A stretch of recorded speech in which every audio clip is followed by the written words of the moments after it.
शब्द साधक के इस पेज पर आज निराला जयंती के अवसर पर निराला के काव्य में शब्द प्रयोगों के बारे में मैं कुछ बातें आपके सामने रखना चाहता हूँ। हम सब लोग जानते हैं कि निराला हिंदी के एक केवल बड़े कवि ही नहीं बल्कि कई तरह से वे शास्त्रीय ढंग के कवि हैं। हम लोग यह भी जानते हैं कि निराला ने कई तरह के प्रयोग किए। हम लोग यह भी जानते हैं कि प्रयोगवादी दौर तो बाद में शुरू हुआ। प्रयोगवाद नाम से कविता की प्रवृत्ति 1943 में शुरू हुई, लेकिन निराला ने छायावाद के दौर में ही बहुत तरह के प्रयोग कविता के भीतर किए थे। तो निराला को रामविलास जी ने भी छायावादी के साथ प्रगतिवादी और प्रयोगवादी के तौर पर चिन्हित किया है।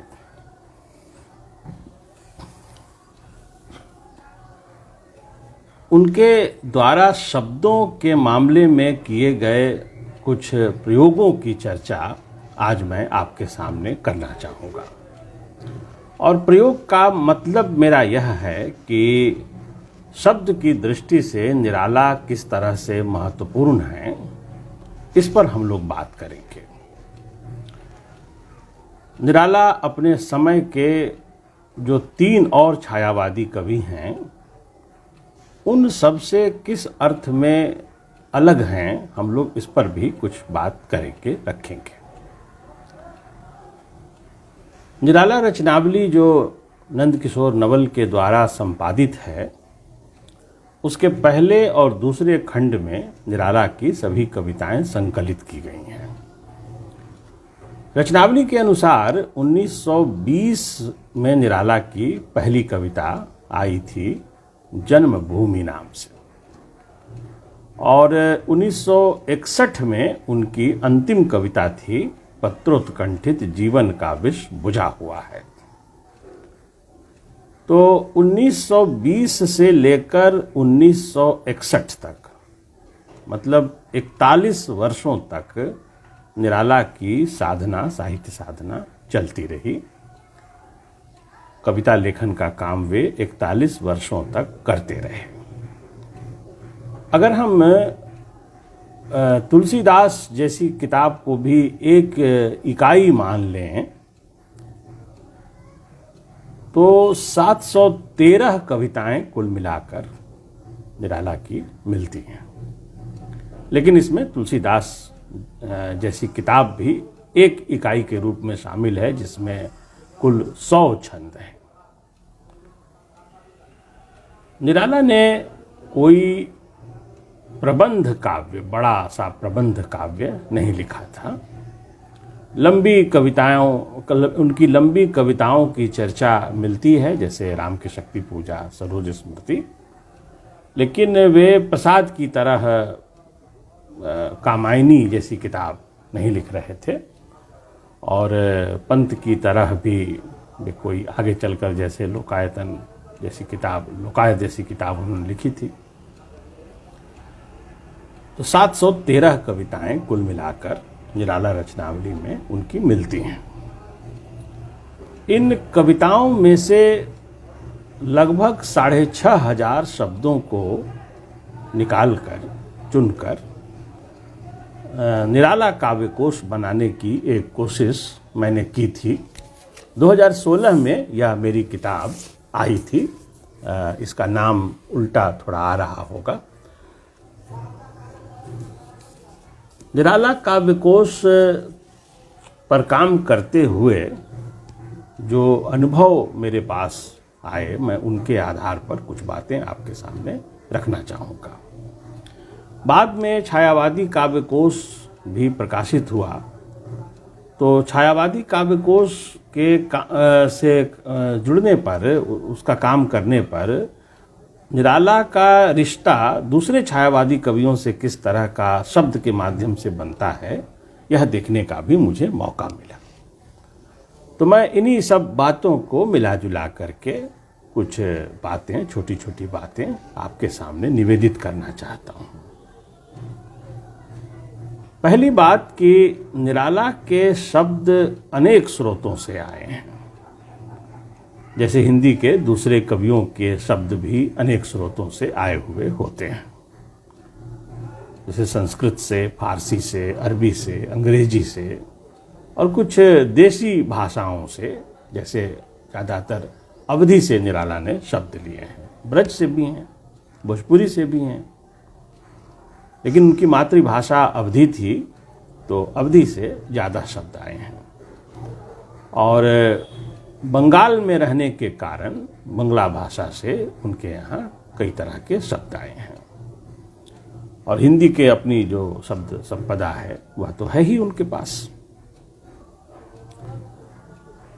अब फर्क यह है कि निराला अपनी कविताओं में भिन्न भिन्न भाषाओं से जिन शब्दों को उठाते हैं तो कई बार ज़्यादा प्रचलित शब्दों के बजाय वे कम प्रचलित शब्दों को भी उठाते हैं और रखते समय, कविता में रखते समय उन कम प्रचलित शब्दों को कुछ इस तरह से पिरो देते हैं कि वह शब्द चमक उठता है और हिंदी कविता के इतिहास में वह शब्द अपनी जगह बना लेता है। ऐसे कई शब्द हैं निराला के यहाँ जो आपको दूसरे किसी भी छायावादी कवि की कविता में नहीं मिलेंगे और निराला की कविताओं में भी वे ज़्यादा बार नहीं मिलेंगे। अब जैसे कुकुरमुत्ता कविता में एक शब्द आता है अड़गड़े या अड़गड़ा। अड़गड़े में अपने पति को देखकर एक स्त्री जैसे चौंक जाती है, कुछ इस तरह का भाव है उसमें। अड़गड़े शब्द का प्रयोग मैला आंचल में भी मिलता है। मैला आंचल कुकुरमुत्ता के बाद लिखा गया उपन्यास है। अब अड़गड़ा क्या है, अड़गड़े क्या है, तो इसके बारे में मालूम हुआ कि जो लोग लगान नहीं दे पाते थे तो जमींदार लोग बांस से बना हुआ एक घेरा रखते थे और उसमें उस व्यक्ति को जो लगान नहीं दे पाता था उसे उस बांस के घेरे में खड़ा किया जाता था। वह होता था अड़गड़ा। रेणु ने लिखा है मैला आंचल में कि जब स्वतंत्रता आंदोलन में कई बार जब हिंसक तरह की घटनाएं हुई तो अड़गड़े को भी लोगों ने जला दिया। ये संभवतः 1942 की क्रांति के समय की घटना का जिक्र उन्होंने एक जगह किया है। अब निराला के पूरे 41 बरस के काव्य परंपरा में आपको यह शब्द एक ही जगह मिलेगा और यह शब्द हिंदी का शब्द नहीं है। यह शब्द थोड़ा बंगाल के प्रभाव से आया है, क्योंकि रेणु पर भी बंगाल का असर है, बंगला भाषा का असर है। ऐसे कई शब्द हैं जो हिंदी के शब्दकोश में नहीं मिलते हैं। तो निराला के शब्द प्रयोग की यह एक विशेषता है कि वे कई जगहों से शब्दों को लेते हैं, कम प्रचलित शब्दों को लेते हैं और कुछ इस तरीके से अपनी कविता में रखते हैं कि वह शब्द वहाँ महत्वपूर्ण तो हो ही जाता है, अपने नएपन से भी हमें आकर्षित करता है, लेकिन कभी कभी ऐसे शब्दों के अर्थ तक पहुँचने में कठिनाई पैदा होती है। लेकिन निराला की यह प्रवृत्ति है अप्रचलित शब्दों को ले आना। मैं कुछ और अप्रचलित शब्दों की बात करूँगा।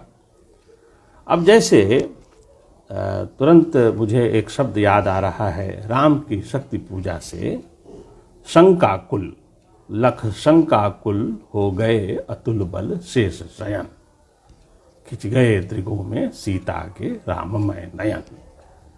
तो लख शंकाकुल हो गए, यह शंकाकुल शब्द, शंका जोड़ आकुल, दोनों संस्कृत का शब्द है और संधि हुई है।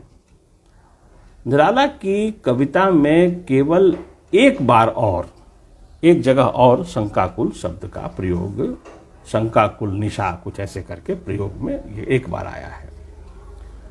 छायावाद के जो अन्य 3 कवि हैं उनकी कविताओं में शंकाकुल शब्द आया ही नहीं है, केवल निराला में आया है और वह भी 2 बार आया है। और हम लोग जो भी हिंदी के विद्यार्थी हैं, हम लोग जानते हैं कि राम की शक्ति पूजा में आया हुआ यह शब्द हम लोगों को खूब परिचित मालूम पड़ता है। शंकाकुल हम लोगों को कोई अजूबा शब्द मालूम नहीं पड़ता है, हम लोगों को लगता है कि यह शब्द तो हमारा जाना हुआ है। लेकिन काव्य भाषा के भीतर यह शब्द हमारा जाना हुआ नहीं होता अगर निराला ने इस शब्द का प्रयोग न किया होता। आप खूब विचार करेंगे, सोचेंगे तो आपको लगेगा कि निराला शब्दवादी हैं और बहुत सारी उनकी विशेषताएं हैं।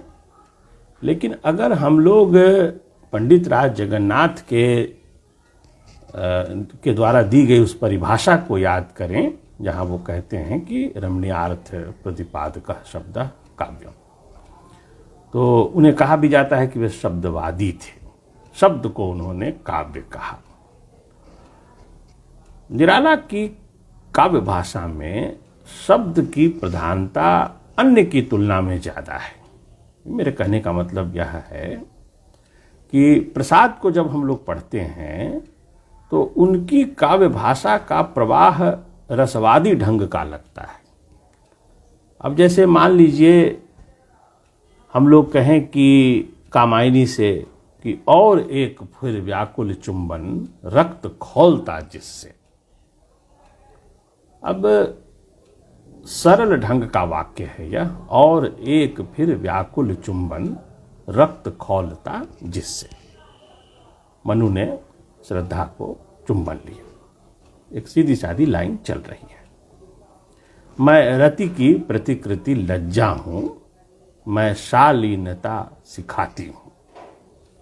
हम आंसू की पंक्तियों को याद करें, रो रो कर सिसक सिसक कर कहता मैं करुण कहानी, तुम सुमन नोचते सुनते करती जानी अनजानी।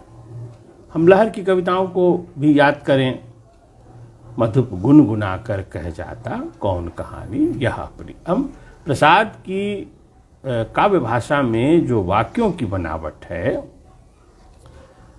वहाँ वाक्य की प्रधानता है, पूरा वाक्य आपको समझ में आ जाएगा। वो एक रसवादी प्रवाह की तरह वहाँ पर दिखाई पड़ता है। प्रसाद जैसे भाव को इस तरह से व्यक्त करते हैं कि पूरा वाक्य भाव से जुड़ा हुआ नजर आ जाए।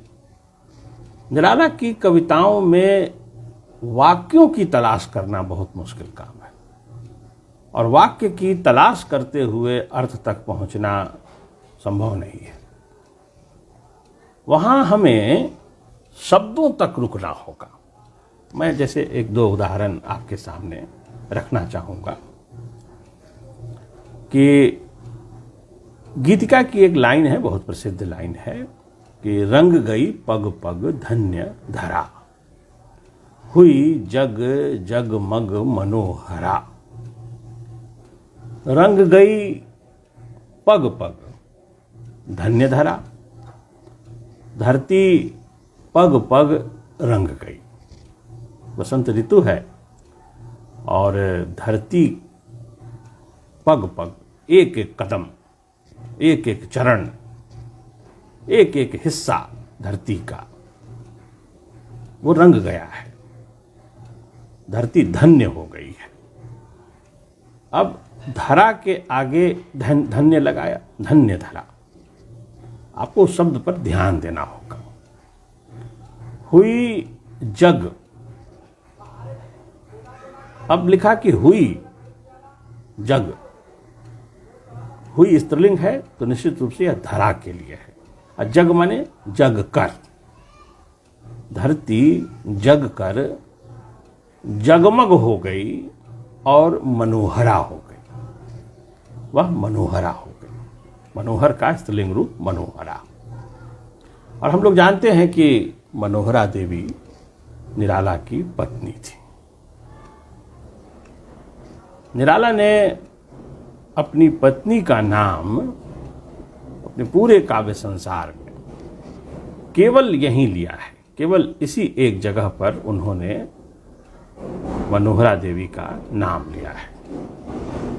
एक जगह और याद किया है सरोज स्मृति में कि गाया स्वर्गीया प्रिया संग। स्वर्गीया प्रिया नाम नहीं लिया है, लेकिन संकेत है कि मेरी पत्नी जो अब नहीं है, स्वर्गीय है, वह यहां नाम है। हुई जग में भी आपको ठहर कर देखना होगा कि ये जग का मतलब क्या, संसार या जग जाना। हुई जग, फिर जगमग अलग है। यह सब कहने का मेरा मतलब यह है कि निराला की कविता पढ़ते समय जो कठिनाई आती है, शुरू से आती थी कठिनाई। लोग इसीलिए परेशान होते थे क्योंकि निराला की काव्य भाषा की बनावट शब्दों पर आधारित थी। वे शब्दवादी काव्य भाषा के कवि थे। हमें सब उनके सभी शब्दों पर रुक रुक कर सोचना होगा, तब कविता ज़्यादा साफ होती है। आप कहीं से भी निराला की कोई कविता उठाकर, कुछ कविताएं जो प्रवाहपूर्ण भाषा में हैं उनको छोड़ दीजिए, तो ज़्यादातर कविताओं की स्थिति है कि शब्द शब्द पर रुकना होगा।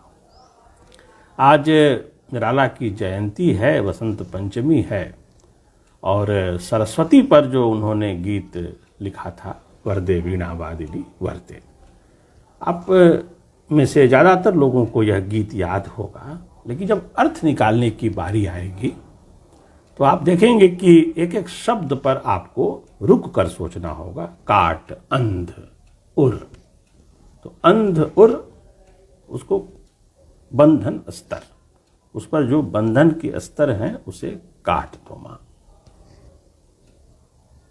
काट बंध उर के बंधन स्तर, बहा जननी ज्योतिर्मय निर्झर। हे जननी बहाओ ज्योतिर्मय निर्झर हो। वाक्य वाला प्रवाह आपको नहीं मिलेगा, ठहर के आपको आगे पीछे करके समझना पड़ेगा। यह निराला के शब्द प्रयोग का अपना तरीका है। निराला ने जो निबंध लिखे हैं, उन निबंधों में काव्य भाषा के बारे में उन्होंने टिप्पणी की है, कई जगह टिप्पणी की है। और वे कहते थे कि भावों का उन्नयन कविता का लक्ष्य होता है, कि भावों को जितना ऊंचा करके भाषा में व्यक्त किया जा सके, कविता का यही लक्ष्य होता है। कविता की भाषा और दूसरी भाषा में यह एक बड़ा अंतर है कि भावों को ऊंचा से ऊंचा करके समझने की क्षमता कविता की भाषा में होती है। निराला जीवन भर इसमें लगे रहे। पत्र की उत्कंठा उनकी अंतिम कविता में भी दिखाई पड़ती है। जैसे नए पत्ते के निकलने की उत्कंठा पौधे को होती है, वृक्ष को होती है, निराला को भी नई चीज़ों के निकलने की उत्कंठा हमेशा रही कविता के भीतर। और यह भी ध्यान देना चाहिए हमें कि यह जो अंतिम कविता का पहला शब्द है पत्रोत्कंठित, यह भी निराला में केवल इसी कविता में आया है। केवल एक बार उनके पूरे जीवन की लिखी हुई कविताओं में केवल एक बार इसी कविता में पत्रोत्कंठित शब्द आया है। कहने का मतलब यह कि निराला अपने जीवन के अंत में भी नए शब्दों का संधान कर रहे थे। उनमें कुछ ही शब्दों को लेकर के आप देखेंगे कि वे दोहराते हैं। कुछ ही शब्द ऐसे हैं, कम शब्द हैं। अब जैसे नव शब्द, नव माने नया, नव शब्द निराला के यहाँ बहुत बार है।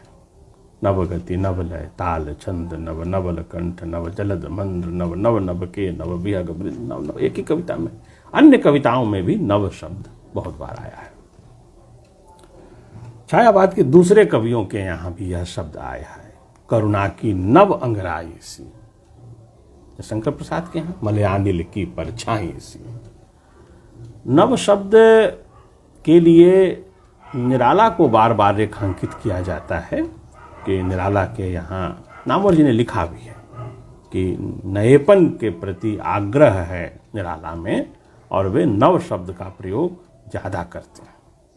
लेकिन छायावादी काव्यकोश पर काम करते समय जब मैंने शब्दों की गिनती देखी तो मैंने यही पाया कि प्रसाद और निराला में लगभग बराबर की स्थिति है। लेकिन निराला के शब्द प्रसाद के शब्दों की तुलना में ज़्यादा लाउड हैं, ज़्यादा बोलते हुए मालूम पड़ते हैं और प्रसाद के वाक्य बोलते हैं, निराला के शब्द बोलते हैं। इसीलिए जब वे नव शब्द का प्रयोग करते हैं तो वह शब्द ज़्यादा सुनाई देता है। आप देखेंगे कि प्रसाद के शब्द अलग से उतने प्रसिद्ध नहीं हुए जितने निराला के हुए। उनके भी हुए, लेकिन मैं तुलनात्मक रूप से कह रहा हूँ कि निराला के शब्द अलग से प्रसिद्ध हुए प्रसाद जी की तुलना में।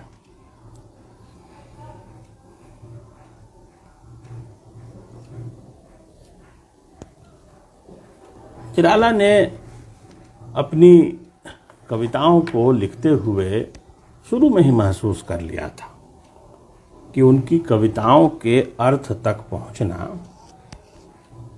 बहुत से लोगों के लिए कठिन होगा। तो उनकी 3 किताबें ऐसी मिलती हैं जिन किताबों में आए हुए कठिन शब्दों के अर्थ उनके जीवन काल में ही लिखे गए थे। जैसे गीतिका जब छपी थी 1936 ईस्वी में तो उसमें 100 गीत थे और उन गीतों में आए हुए कठिन शब्दों के अर्थ नंद दुलारे वाजपेयी ने लिखे थे। 1935 में तुलसीदास नाम की उनकी किताब तैयार हो गई थी। उस किताब में 100 छंद थे। उन 100 छंदों में आए हुए कठिन शब्दों के अर्थ रामविलास शर्मा ने लिखे थे कृष्णदास के नाम से। लेकिन यह बात अब छिपी हुई नहीं है कि कृष्णदास रामविलास शर्मा थे। निराला ने रामचरितमानस के कुछ अंश का खड़ी बोली हिंदी में अनुवाद किया था। रामचरितमानस अवधी भाषा में और उसके कुछ हिस्से का अनुवाद उन्होंने खड़ी बोली हिंदी में किया था और उसका नाम रखा था विनय खंड। तो इस किताब में आए हुए कठिन शब्दों के अर्थ निराला ने स्वयं लगाए थे। तो उनकी 3 किताबों में आए हुए कठिन शब्दों के अर्थ उनके जीवन काल में ही लगाए गए थे। एक उनके स्वयं के द्वारा और 2 रामविलास शर्मा और नंद दुलारे वाजपेयी के द्वारा। अब देखिए कि अर्थ लगाते समय निराला क्या तरीका अपनाते हैं। मैं एक उदाहरण आपके सामने रखना चाहूँगा कि तुलसीदास, अच्छा एक बात और यहाँ ध्यान देने की है कि भले नंद दुलारे वाजपेयी और रामविलास शर्मा ने अर्थ लिखे थे, लेकिन निराला की जानकारी में यह सब काम हुआ था और निश्चित रूप से निराला उस अर्थ से सहमत थे। संभव है कि निराला ने अर्थ लगाने की इस प्रक्रिया में कुछ सहयोग भी किया होगा। अब जैसे तुलसीदास में 44वां छंद है, फिर पंच तीर्थ को चढ़े सकल, गिरिमाला पर हैं प्राण चपल, संदर्शन को आतुर पद चलकर पहुँचे। फिर कोटि तीर्थ देवांग नादि, लख सार्थक श्रम हो विगत व्याधि, नग्नपद चले कंटक उपाधि भी न कुचे। व्याधि और उपाधि दोनों शब्द इस छंद में हैं। उपाधि का अर्थ उस किताब में रामविलास शर्मा के द्वारा जो लगाया गया है वह है उपद्रव।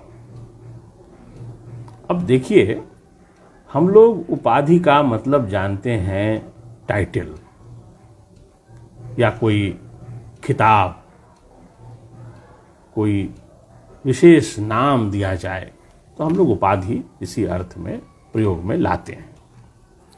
निराला किस तरह से इसका अर्थ लगा रहे थे, कैसे प्रयोग कर रहे थे? उनके मन में आधि आधि व्याधि, ये जो आधि शब्द है ये उनके मन में था। हम लोग आज तक यही जानते हैं कि आधि और व्याधि, आधि मतलब बीमारी, व्याधि मतलब विशेष बीमारी। हम लोग शारीरिक बीमारी और मानसिक बीमारी के अर्थ में भी अलग अलग आधि और व्याधि शब्द का प्रयोग करते हैं। उन्होंने उपसर्ग का प्रयोग किया, उपाधि मतलब छोटी बीमारी, छोटी परेशानी। जैसे उपद्रव कोई बहुत बड़ा नहीं, उसमें है कंटक उपाधि भी, मार्ग के रोड़े या उपद्रव, ऐसे करके अर्थ दिया हुआ है। अब शब्दकोश में उपाधि शब्द का ऐसा मतलब आपको नहीं मिलेगा, लेकिन निराला की कविता का ऐसा अर्थ निराला की जानकारी में लगाया जा रहा था और निराला सहमत थे इस बात से। तो निश्चित रूप से जब वे शब्दों का प्रयोग अपनी कविता में करते थे तो उनके दिमाग में अपने ढंग की अर्थ छायाएं रहा करती थी और वे अपने ढंग से शब्दों के साथ व्यवहार करते थे।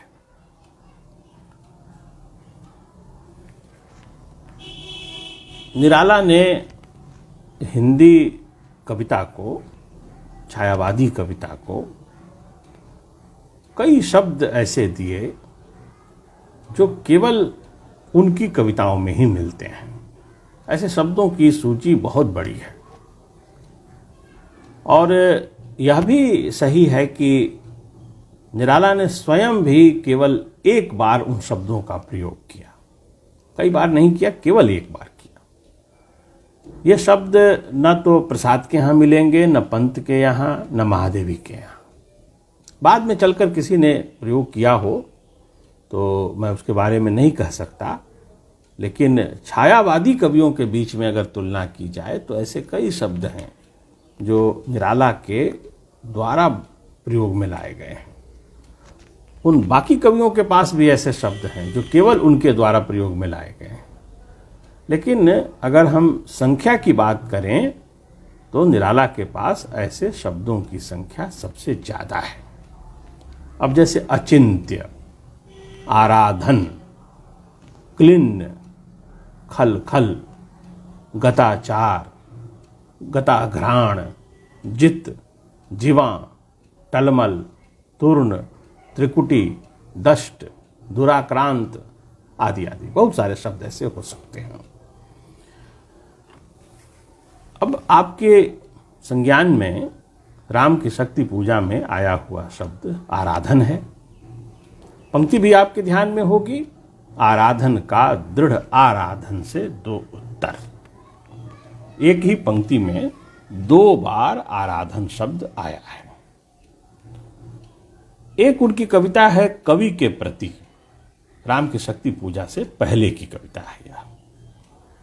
उसमें एक पंक्ति आती है कि कर प्रियतम का आराधन, मतलब निराला के 41 वर्षों के काव्य संसार में 713 कविताओं में आराधन शब्द केवल 2 कविताओं में आया है और कुल 3 बार आया है।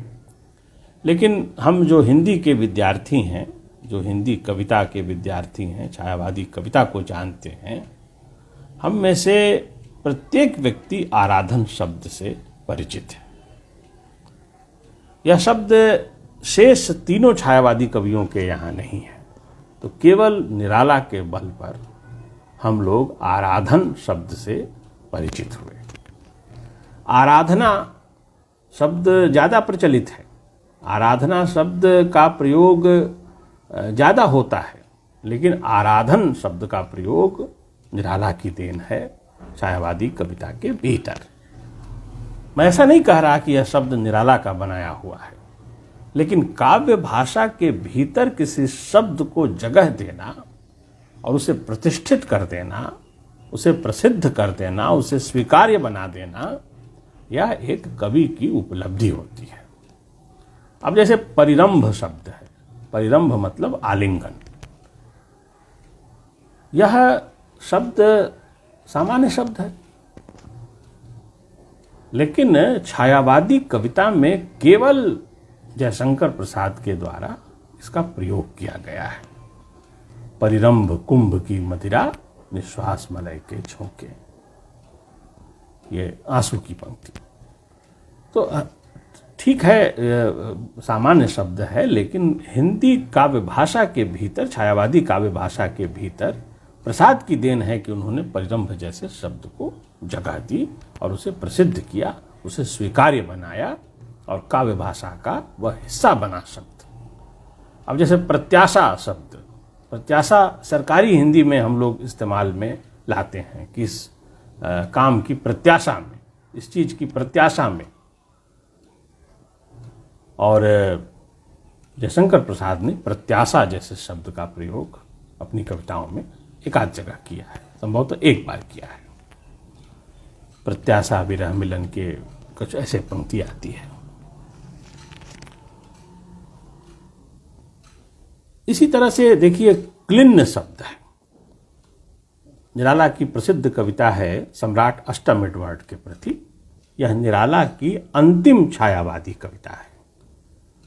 दिसंबर की 12 तारीख को 1936 में निराला ने इस कविता को लिखा था।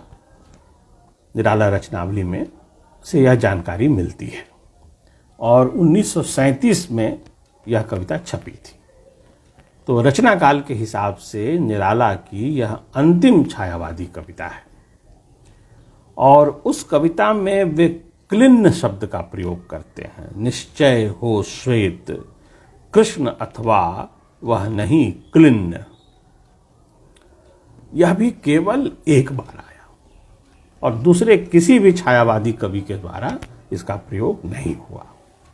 इसलिए मैंने शुरू में कहा कि निराला शब्दवादी हैं, शब्दों को लेकर बहुत सजग हैं और शब्दों पर बहुत भरोसा करते हैं वे। आपको याद होगा राम की शक्ति पूजा से खल खल शब्द, फिर सुना हंस रहा अट्टहास रावण खल खल। हंसते हैं हिंदी क्षेत्र में तो ठहाका लगा के हंसते हैं, हा हा हा करके हंसते हैं, लेकिन बंगाल में खलखल हंसते हैं। बंगाल से जुड़े हुए जो बिहार के क्षेत्र हैं वहाँ के लोकगीतों में भी खलखल शब्द का प्रयोग होता है। निराला ने संभवतः बंगाल की परंपरा से खलखल शब्द लिया और फिर सुना हंस रहा अट्टहास रावण खल खल। राम की शक्ति पूजा से पहले लिखी गई थी बादल राग नाम की उनकी कविता। बादल राग में बादल भी खलखल हंसता है, लेकिन निराला जब बादल के लिए खलखल लिख रहे हैं तो हलंत लगा के लिख रहे हैं। ख ल में हलंत, खल खल। और रावण के लिए बिना हलंत के लिख रहे हैं खल खल। यह भी हमारे लिए अब अपरिचित शब्द नहीं है, यह निराला की देन है। हमें अपने इन पूर्वज कवियों के शब्द संबंधी इन देनों के बारे में सजगता पूर्वक देखना चाहिए। और हम जब देखते हैं, ठीक से ऐतिहासिक दृष्टि से देखते हैं कि कब क्या था और क्या नहीं था, तो मालूम पड़ता है कि इन कवियों ने कितनी मेहनत की थी, कितनी उपेक्षा सही होगी, अबोध होने के कितने आरोप सही होंगे इन लोगों ने कि आपकी कविता तो साहब समझ में नहीं आती है, दुर्बोध है। कुछ लोगों ने तो अबोध भी कहा होगा, नहीं समझ सकते हैं आपकी कविता को। लेकिन इन कवियों की देन है कि भावों के उन्नयन को लेकर ऐसी प्रतिबद्धता थी कि उन्होंने लोकप्रिय होने के बजाय विशिष्ट होना ज़्यादा अच्छा समझा कि हमें अपनी हिंदी कविता को समृद्ध करना है। हिंदी आलोचना के बारे में एक बात मैं यहाँ कहना चाहूँगा कि नामवर सिंह की किताब छायावाद, उस किताब में शब्दों को लेकर चर्चा है और नामवर जी ने लिखा है कि छायावादी शब्दों की सूची अगर बन जाती तो सुविधा होती, ऐसे हो सकता था, वैसे हो सकता था, ऐसे एक दो चर्चा उसमें मिलती है। और नामवर जी ने शब्दों के आधार पर कुछ बातें कही हैं, निराला के बारे में भी कुछ बातें कही हैं। मैंने छायावादी काव्य कोश की भूमिका में उन बातों को रखते हुए कुछ टिप्पणी रखी है और छायावादी काव्य कोश में आए हुए शब्दों के आधार पर कुछ बातें रखने की कोशिश की है। तो उन सबका निष्कर्ष मोटे तौर पर यह है कि चूंकि छायावादी शब्दों की सूची थी नहीं नामवर जी के पास, रामविलास जी के पास, इसीलिए वहाँ कई तरह की गलतियां मिलती हैं। अब जैसे निराला की साहित्य साधना भाग 2 में रामविलास जी ने लिखा है कि निराला का प्रिय शब्द है वीक्षण, अराल और राल। यह सम्राट अष्टम एडवर्ड के प्रति कविता में एक शब्द आया है, वीक्षण अराल बज रहे जहां, ऐसे करके पंक्ति आई है। तो लिखा है कि अराल मतलब टेढ़ा, वक्र, और लिखा है कि अराल उनके लिए प्रिय शब्द है। नामवर जी ने भी छायावादी कवियों के प्रिय शब्दों के बारे में लिखा है।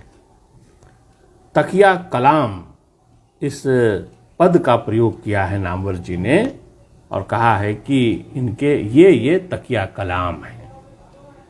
जैसे उर्मिल पंत जी का तकिया कलाम है। अब गलती ये हुई है कि नामवर जी ने लिखा है उर्मिल और ऊ ह्रस्व, ऊ में ह्रस्व का प्रयोग किया है उर्मिल में। पंत की कविताओं में ह्रस्व ऊ का उर्मिल शब्द में कहीं इस्तेमाल नहीं है, दीर्घ ऊ का इस्तेमाल है। आप शब्दों को और देखेंगे तो उर्मिल की तुलना में उर्मी शब्द ज्यादा है। तो अगर तकिया कलाम कहना हो तो उर्मी शब्द को कहना चाहिए, उर्मिल शब्द को नहीं कहना चाहिए। और ह्रस्व दीर्घ का भी एक अंतर है जिस पर नामवर जी का ध्यान नहीं गया। हो सकता है स्मृति से लिखा हो उन्होंने। रामविलास शर्मा ने जो अराल शब्द के बारे में लिखा है, निराला के पूरे काव्य संसार में इस शब्द का प्रयोग केवल 3 बार हुआ है। अब आप बताएं कि किसी कवि ने 713 कविताएं लिखी हों, 41 साल तक कविताएं लिखी हों, जिनकी कविताओं से कम शब्द करते हुए भी 6500 शब्द मैंने निराला काव्य कोश में रखे हैं, और केवल 3 बार आया है अराल शब्द, तो यह निराला का प्रिय शब्द कहा जा सकता है? तो यह शब्द तो हम तब कहेंगे जब उसकी आवृत्ति ज्यादा बार दिखाई पड़े। तो रामविलास जी भी अनुमान से यह बात कह रहे थे। उन्होंने यह नहीं लिखा है कि केवल 3 जगह, उन्होंने एक जगह का उदाहरण दिया और लिखा कि यह उनका प्रिय शब्द है। तो हिंदी आलोचना में इस तरह के कई निष्कर्ष आपको दिखाई पड़ेंगे जो गलत निष्कर्ष हैं, और उसकी वजह यही है कि हमने इन कवियों के द्वारा प्रयोग में लाए गए शब्दों को ठीक से नहीं देखा है, उनकी सांख्यिकी हमने ठीक से एकत्र नहीं की है। हमने पढ़ा है, उसे देखा, सब लोगों ने अध्ययन किया है, लेकिन उसकी सांख्यिकी पर जो काम होना चाहिए था वह काम नहीं हुआ है। शायद इस काम को बहुत अच्छा काम नहीं माना होगा लोगों ने। लोगों को लगा होगा कि कोष का काम करना थकाऊ काम है, उबाऊ काम है और प्राप्त कुछ नहीं होगा इससे। लेकिन अगर हम इन कवियों के बारे में ठीक ठीक जानना चाहते हैं, उनके शब्द प्रयोगों के बारे में, तो यह सांख्यिकी बहुत काम की चीज़ है। उनके सहारे हम ढेर सारे अपने निष्कर्षों को बदल सकते हैं जो अब तक हिंदी आलोचना में चले आ रहे हैं। मैं एक उदाहरण देना चाहूँगा कि एक निष्कर्ष कैसे बदल सकता है। आप सब लोगों की जानकारी में यह बात है कि निराला पौरुष के कवि कहे गए।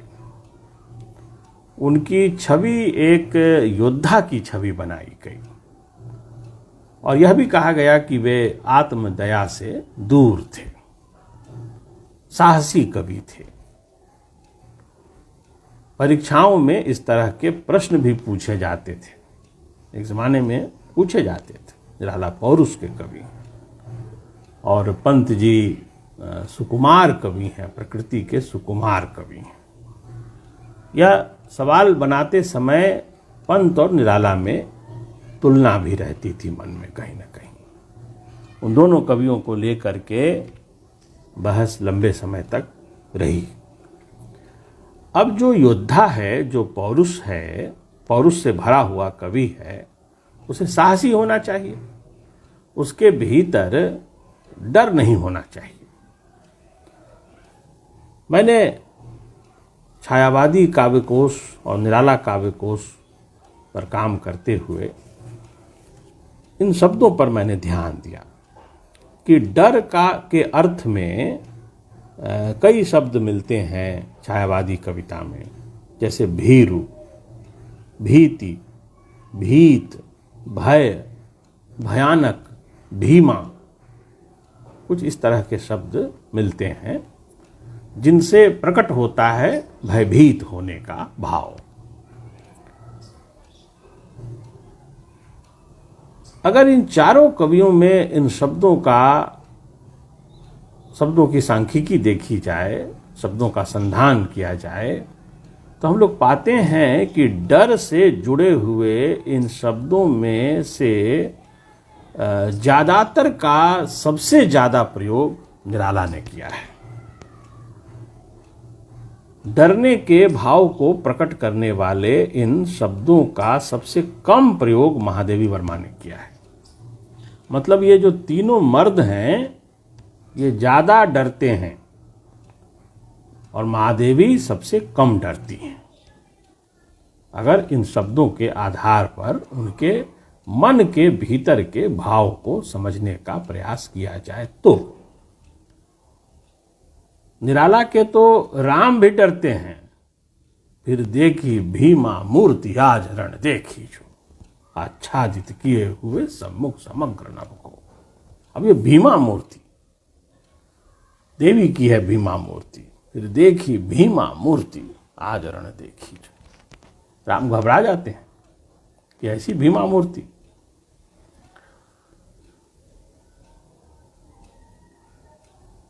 कांपी भीरु मृणाल वृंत पर नील कमल कलिकाएं थर थर, गीतिका की पंक्ति है। यमुना के प्रति कविता में वह संसार भीरु दृग संकुल, और सरोज स्मृति की पंक्ति आपके ध्यान में होगी, होगा मुझको यह लोक रीति, कर दूं पूरी गो नहीं भीति। नहीं है हालांकि उसके आगे, मुझे भय नहीं है, लेकिन मुझे भय नहीं है ऐसा कहने वाले के मन में भी भय का एक पक्ष छिपा हुआ रहता है। तो यह जो एक निष्कर्ष दिया गया था कि निराला पौरुष के कवि हैं, निराला योद्धा हैं, अगर हम शब्दों के माध्यम से उन तक पहुंचने की कोशिश करें तो भय प्रदान करने वाले शब्दों का सबसे ज्यादा प्रयोग निराला ने किया है। इसी तरह से देखिए, मैं शैली अपनाई, निराला की पंक्ति। और नामवर जी ने अपनी किताब में मैंने मैं शैली अपनाई शीर्षक से एक पूरा अध्याय लिखा है, जिसमें व्यक्तिगत जो स्वतंत्रता है या वैयक्तिकता की प्रवृत्ति है उसे प्रकट करने की उन्होंने कोशिश की है कि छायावादी कविता में वैयक्तिकता की प्रधानता है और उस वैयक्तिकता की प्रधानता के लिए सबसे ज़्यादा श्रेय निराला को दिया गया। लेकिन अगर आप छायावादी सीमा के भीतर लिखी गई कविताओं की सांख्यिकी देखेंगे तो मैंने, मैं, मेरा, मेरे, मेरी, ये शब्द वैयक्तिकता को प्रकट करने वाले शब्द हैं। अगर मैंने मैं शैली अपनाई, मैं को आधार बनाया जा रहा है, तो अन्य कवियों के यहाँ भी देखना चाहिए कि मैं शब्द का प्रयोग कितनी बार हुआ है। मेरे, मेरी, मेरा, मैंने, इनका प्रयोग कितनी बार हुआ है। तो कुल आंकड़े जब सामने आते हैं तो मालूम होगा आपको कि इनका सबसे ज़्यादा प्रयोग महादेवी वर्मा ने किया है। निराला से भी काफ़ी ज़्यादा प्रयोग किया है। लेकिन हमारी जो हिंदी आलोचना है वह वैयक्तिकता के गुण के लिए महादेवी वर्मा को उतना याद नहीं करती है जितना निराला को याद करती है। हमें शब्द प्रयोगों को ध्यान में रखना चाहिए और उसके आधार पर अपनी बात कहने का प्रयास करना चाहिए। जब मैं ऐसा कह रहा हूँ तो इसका अर्थ यह नहीं है कि जो दूसरे शब्दों के माध्यम से भाव प्रकट होते हैं मैं उनकी अवहेलना कर रहा हूँ। जैसे स्वतंत्रता का भाव कई तरह के शब्दों में व्यक्त हो सकता है। अब जरूरी नहीं है कि स्वतंत्र शब्द के माध्यम से ही स्वतंत्रता का भाव प्रकट हो। वह मुक्त, मुक्ति ऐसे शब्दों के माध्यम से भी प्रकट हो सकता है। लेकिन कविता भाषा में लिखी जाती है और भाषा का आधार शब्द हैं, तो शब्दों की परवाह किए बगैर हम काव्य भाषा का ठीक से विश्लेषण नहीं कर सकते हैं। और जब हम काव्य भाषा का ही विश्लेषण ठीक से नहीं करेंगे तो हम कविता का भी विश्लेषण ठीक से नहीं कर सकते हैं। कविता भाषा से परे नहीं होती है, भाषा ही उसका मुख्य आधार है। और कविता में जो कुछ व्यक्त होता है वह भाषा की जमीन पर ही व्यक्त होता है और भाषा को बनाने में शब्दों की भूमिका सबसे बड़ी होती है। मैंने आपके सामने निराला काव्य के शब्द प्रयोगों के बारे में कुछ बातें कहने की कोशिश की। उम्मीद है कि मेरी कुछ बातें आपको ठीक लगी होंगी। मैं शब्द साधक के संयोजक, उसके कर्ता धर्ता डॉक्टर पुनीत कुमार राय के प्रति आभार प्रकट करता हूँ कि उन्होंने आज निराला जयंती के अवसर पर मुझे कुछ कहने का अवसर प्रदान किया। आप लोगों ने इतनी देर तक मेरी बातें सुनी, इसके लिए बहुत बहुत धन्यवाद।